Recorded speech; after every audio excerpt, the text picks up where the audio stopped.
Assalamu alaikum. Welcome to SDG Insights. Please do subscribe, like, share, and comment. बिस्मिल्लाहिर्रहमानिर्रहीम। आज हम C S 610 lecture number 30 करेंगे, जिसका topic है data gram format and TCP। तो सबसे इम्पॉर्टेंट जो चीज़ है इस लेक्चर के अंदर और मज़े की, वो है TCP, यानी कि प्रोटोकॉल और नेटवर्किंग का बादशाह। ये बहुत ज़्यादा नेटवर्क की दुनिया में सबसे ज़्यादा ताकतवर और मशहूर प्रोटोकॉल TCP IP प्रोटोकॉल है। ये इतना मशहूर क्यों हुआ और इसकी इतनी इम्पोर्टेंस क्यों है और ये बादशाह क्यों बन गया, ये चीज़ें हमने आज डिस्कस करनी है। तो सबसे पहले हमारे पास है UDP डेटाग्राम्स। तो हमने इस चीज़ को डिस्कस किया था अपने बिल्कुल लास्ट लेक्चर्स के अंदर कि हमारे पास हेडर्स होते हैं, ठीक है, हमारे पोर्ट नंबर्स होते हैं। तो बेसिकली UDP फॉर्मेट के अंदर हमारे पास 4 हेडर्स होते हैं। एक UDP source port, destination port, UDP checksum and UDP message length. और इसकी ये जो दोनों हेडर्स होते हैं उसके बाद हमारा डेटा आता है। तो इसका जो स्ट्रक्चर है ये पेपर में नहीं आता, कहीं पे भी आपको ये फॉर्मेट वगैरह नहीं आना, तो सिर्फ आपको बताया जाता है practice for the MCQ and for the practical. UDP encapsulation क्या होती है, इसके लिए जो छोटी सी UDP डेटा फॉर्मेट के लिए अगर मैं आपको मिसाल दूं ताकि आप थोड़ा सा इसको ग्रैब कर लें, ये बिल्कुल एक सादा लिफाफे की तरह है। बिल्कुल एक जो खाली इन्वेलॉप होता है ना हमारे पास, जिस पर सिर्फ आप भेजने वाले का कमरा नंबर यानी कि अपना कमरा नंबर लिख देते हैं, और जो वसूल करने वाला होता है यानी कि जिसको आप भेज रहे हैं उसके ऊपर वो भी तो लिखना ज़रूरी है ना, ताकि हमारा जो डिलीवरी वाला है उसको पता चल जाए। फॉर एग्जाम्पल आपने अपने दोस्त को गिफ्ट भेजा, तो आप उसके ऊपर लिखेंगे ना फ्रॉम मी, यानी कि अपना एड्रेस, और भेजा किसको, अपनी दोस्त को, तो उसके ऊपर वो भी लिखेंगे कि उसका एड्रेस। और उसके ऊपर फिर आप ये भी लिख देते हैं या फिर उसके अंदर कोई ऐसी चीज़ ऐसा मैसेज लिख देते हैं जिससे पता चल सकता है कि इस खत का वजन क्या है या फिर इसके अंदर है क्या। तो सिर्फ इतनी सी चीज़ होती है, ठीक है, वो होता है हमारा फॉर्मेट, यानी कि उसका मोटी मोटी जो चीज़ होती है। नेक्स्ट हमारे पास है UDP इनकैप्सुलेशन। तो इनकैप्सुलेशन का मतलब है किसी भी चीज़ को इनकैप्सुलेट करना, यानी कि उसको बंद करना। तो कोई भी UDP पैकेट, इतनी बार हमने रिपीट कर लिया कि डायरेक्टली इंटरनेट के तारों पर भेजा जा ही नहीं सकता। इसे डेस्टिनेशन तक पहुंचाने के लिए पैकिंग के एक अमल से गुजरना पड़ता है, जिसको हम कहते हैं इनकैप्सुलेशन। पहले UDP पैकेट को एक बड़े IP डेटाग्राम के अंदर बंद किया जाता है और फिर इस IP डेटाग्राम को एक हार्डवेयर फ्रेम के अंदर पैक किया जाता है। जब वो पैक हो जाता है, जब हम उसकी क्या कहते हैं, उसे ट्यूनिंग कर देते हैं, फिर वो जाता है कहाँ पर, नेटवर्क के ऊपर रवाना हो जाता है, यानी कि अपनी जंग लड़ने चला जाता है। तो जैसे हमने इस चीज़ को, इसकी एग्जाम्पल की अब ज़रूरत नहीं है, बोरिंग हो जाता है, एक ही टॉपिक बार बार आ रहा है आपके CS 610 के अंदर। अब नेक्स्ट आपके पास TCP। तो TCP क्या होता है, जैसे मैंने पहले जिक्र किया कि ट्रांसपोर्ट के बादशाह यानी TCP, ठीक है, और ये किंग ऑफ द ट्रांसपोर्टेशन है, ठीक है, किंग ऑफ द नेटवर्किंग है। TCP IP हमारी जो स्वीट है उसका सबसे अहम और मरकजी प्रोटोकॉल होता है, ठीक है, मेजर होता है हमारा। और अब ये बात है कि हम जानते हैं कि नीचे मौजूद इंटरनेट प्रोटोकॉल हमने जो ऊपर पढ़े थे वो अनरिलायबल थे, ठीक है, हमें एक एतबार नहीं होता था, बिल्कुल नाकाबिल एतबार से सर्विसेज देते थे। TCP इसी IP का इस्तेमाल करता है, जो हमने चीज़ें ऊपर पढ़ी है ना UDP के लिए, उसी को यूज़ कर रहा होता है, लेकिन इसके ऊपर बैठकर वो एप्लीकेशंस को एक मुकम्मल, महफूज और काबिल एतबार जो सर्विस होती है वो प्रोवाइड कर सकता है। IP वही रहेगा, यूज़ ये भी IP को ही करेगा, लेकिन जब ये IP के साथ इंटीग्रेट होता है तो IP बड़ा महफूज हो जाता है, उस एप्लीकेशन तक बहुत अच्छे तरीके से राइड करवा सकता है। तो अब आपकी ये जो GBD है फाल 2026 की, उसके अंदर यही पूछा गया है ना कि UDP बेस्ट है, एक छोटा सा सिनेरियो दिया गया है, वो खैर आप देख लीजिएगा वीडियो के अंदर। तो सिनेरियो के मुताबिक पूछा गया है UDP अच्छा है कि TCP अच्छा है, तो एब्सोल्युटली TCP अच्छा है, सिक्योरिटी बहुत दे रहा है, और इसके साथ साथ हमारे जो तमाम UDP कर रहा था वो भी कर रहा है, और उसके साथ साथ रिलायबल भी है हमारे लिए। The need for reliable transport, तो हमें रिलायबिलिटी की ज़रूरत क्यों पेश आई, तो एक कंप्यूटर सिस्टम के अंदर किसी भी काम का काबिल एतबार होना ज़रूरी है, और ये सबसे ज़्यादा इम्पोर्टेंट होता है, और रिलायबल होना एक बड़ी शर्त होती है हमारे कंप्यूटर्स के अंदर, ठीक है, कंप्यूटर सिस्टम्स के अंदर।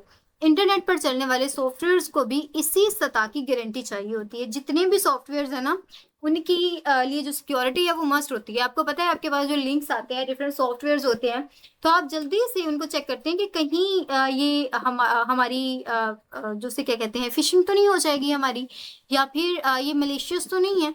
तो ये जो चीज़ है ना बड़ी इंपॉर्टेंट होती है। इंटरनेट पर जितने भी सॉफ्टवेयर है ना, आप उसकी रिलायबिलिटी के लेवल को जरूर चेक करते हैं, और ये इंपॉर्टेंट भी होता है फॉर योर सिक्योरिटी और योर डिवाइस सिक्योरिटी। और सॉफ्टवेयर को ये यकीन दहानी हमेशा चाहिए होती है कि उसकी जो कम्युनिकेशन है उसका ऑर्डर क्या है, या फिर उसे गारंटी चाहिए होती है कि विदाउट एनी लॉस उसकी जो कम्युनिकेशन है बगैर डुप्लीकेशन के, बगैर चेंज के, या फिर ऑर्डर के चेंज के, या फिर लॉस हुए पहुंच जाए। नेक्स्ट हमारे पास है ट्रांसमिशन कंट्रोल। नेटवर्किंग मॉडल में इस एतबार और जो रिलायबिलिटी होती है उसकी भारी जिम्मेदारी हमेशा ट्रांसपोर्ट लेयर के कंधों पर ही होती है। ठीक है, ये मासूम सा होता है जो हर मैसेज की हिफाजत करता है। ये हमने CS 601 में भी पढ़ा है डेटा कम्युनिकेशन के अंदर, कि ट्रांसमिशन कंट्रोल प्रोटोकॉल होता है ना, उसके नाजुक कंधों पर हम ये जिम्मेदारी डाल देते हैं, और TCP/IP के अंदर ये काम TCP सर अंजाम दे रहा होता है। ठीक है, जब TCP की बात करते हैं हम। और इंटरनेट पर मौजूद ज्यादातर एप्लीकेशन जैसे वेब ब्राउजिंग और ई-कॉमर्स TCP को ही इस्तेमाल करती हैं, क्योंकि आज तक कोई और प्रोटोकॉल इससे बेहतर काम कर ही नहीं सका। ठीक है, तो आप जब भी अपनी नेट को यूज करेंगे, अपनी कंप्यूटर को यूज करेंगे, तो आप TCP बादशाह को सबसे पहले पाएंगे, और ये इतना जबरदस्त है कि कोई भी इसके मुकाबले में टिक ही नहीं सका। सर्विस प्रोवाइडेड बाय TCP, तो ये भाई हमें क्या सर्विसेज देते हैं?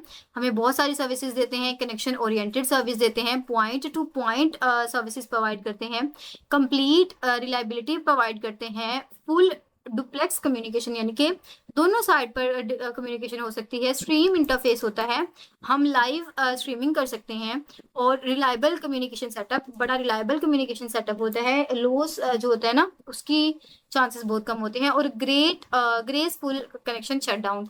तो अगर कनेक्शन शटडाउन भी होता है तो बड़ा ग्रेसफुल होता है, और हमारा जो इम्पोर्टेंट इंफॉर्मेशन होती है वो लॉस्ट नहीं होती।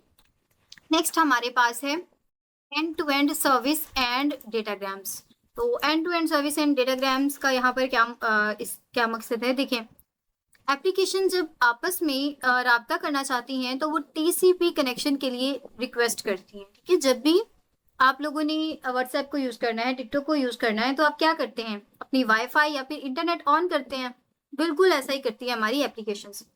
याद रखें, TCP कि इन कनेक्शंस को हम वर्चुअल कनेक्शंस कहते हैं। ये जो कनेक्शन बन जाते हैं ना, ये जो आप लोग या हम डेटा को कनेक्ट कर लेते हैं, तो उसको हम क्या कहते हैं? Virtual connect. क्योंकि हम वाईफाई की जैसे एग्जांपल ले रहे हैं या फिर मोबाइल डेटा की, तो हमने कोई प्लग नहीं लगाया अपने फोन के अंदर या अपने लैपटॉप के अंदर।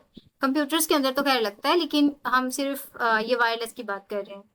ठीक है, बिल्कुल ऐसे ही हमारा जो TCP के कनेक्शन होते हैं वो वर्चुअल होते हैं। इसका मतलब ये है कि इंटरनेट के हार्डवेयर या तारों में कोई असल कनेक्शन बनता ही नहीं है। ठीक है, रियल कनेक्शन तो बनता ही नहीं है, तारे तो होती नहीं है, लेकिन फिर भी हमारे जो कंप्यूटर्स होते हैं वो अटैच हो जाते हैं। तो जब कनेक्शन ही नहीं बनता, बल्कि इन दोनों कंप्यूटर्स का TCP सॉफ्टवेयर मिलकर एक वही एल्यूशन क्रिएट कर देता है, जो जैसे वो बराह रास्त एक तार से जुड़े हुए ना, एक एल्यूजन हो जाती है। जैसे अब आपके फोन के ऊपर अलनूर, जैसे मेरा जो कनेक्शन है उसका नाम अलनूर है, मेरी एकेडमी के नाम पर, अलनूर एकेडमी के। तो वो क्या होता है, मेरे लैपटॉप पर सेम वही शो हो रहा होता है कि अलनूर इंटरनेट है ये। इसी तरह क्योंकि मेरी डिवाइस का जो कनेक्शन है उसका नाम ये है, तो मुझे ये लग रहा होता है ये उसके साथ कनेक्ट हो गया है। तो ये एल्यूजन ही बन जाती है ना कि कनेक्शन डेवलप हो गया, हालांकि इनके दरमियान तारों का तो कोई ताल्लुक नहीं बना था। और ये अपने मैसेज को हम एक जगह से दूसरी जगह भेजने के लिए जो IP होता है, TCP इन्हीं IP डेटाग्राम्स के अंदर इनकैप्सुलेट करके रवाना करता है, और मंजिल पर पहुंचकर जो IP होता है पैकेट को ओपन करता है, और उसके जो कंटेंट होता है TCP के हवाले कर देता है। और फिर वो जो काम होता है ना, वहाँ पर हमारा जो TCP होता है वो एप्लीकेशन के अकॉर्डिंगली उसको एडजस्ट करता है, और जो एग्जैक्ट एप्लीकेशंस होती है उन तक पहुँचा देता है। नेक्स्ट हमारे पास है ये चीज़ आपको सिर्फ डायग्राम के थ्रू बताई गई है कि ये होस्ट ए है, ये एप्लीकेशन है, एप्लीकेशन के बाद लगा हुआ है हमारा टीसीपी, और टीसीपी के बाद हमारा आईपी है, फिर हमारा नेट इंटरफेस है वो नेट 1 के पास गया, फिर इसके पास आया आईपी, क्योंकि ये हमारा रोटर है ना, तो आईपी इसके पास आया, फिर वो नेट 2 के पास चला गया, फिर इसी तरह उसका रिवर्स, और लास्ट पर जाकर वो उसके पास पहुंच गया अपनी एप्लीकेशन के पास। अचीविंग रिलायबिलिटी, तो 100% जो हमारा हमें जो प्रोवाइड करता है वो हमारा टीसीपी होता है। ऊपर हमने बात की कि कोई बंदा नहीं था, कोई ऐसा नेटवर्क नहीं था या कोई ऐसा प्रोटोकॉल नहीं था जो हमें कहे कि 100%ली मैं आपका काम ठीक करूंगा, ठीक है।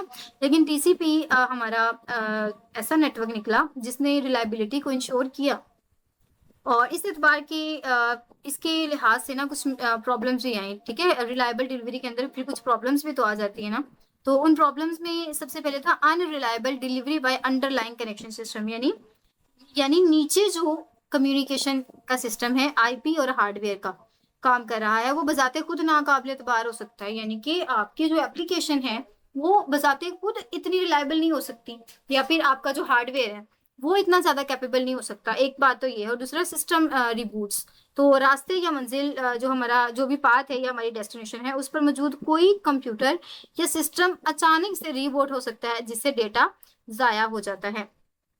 जैसे आप कोई चीज अपलोड कर रहे हैं ना यूट्यूब के ऊपर, तो आप उसे रिफ्रेश करें तो वो चीज वहीं पे रुक जाती है, यानी कि आपका जो आपके लोकल से जो नेट पर जा रही होती है ना चीज वहीं पर स्टॉप हो जाती है।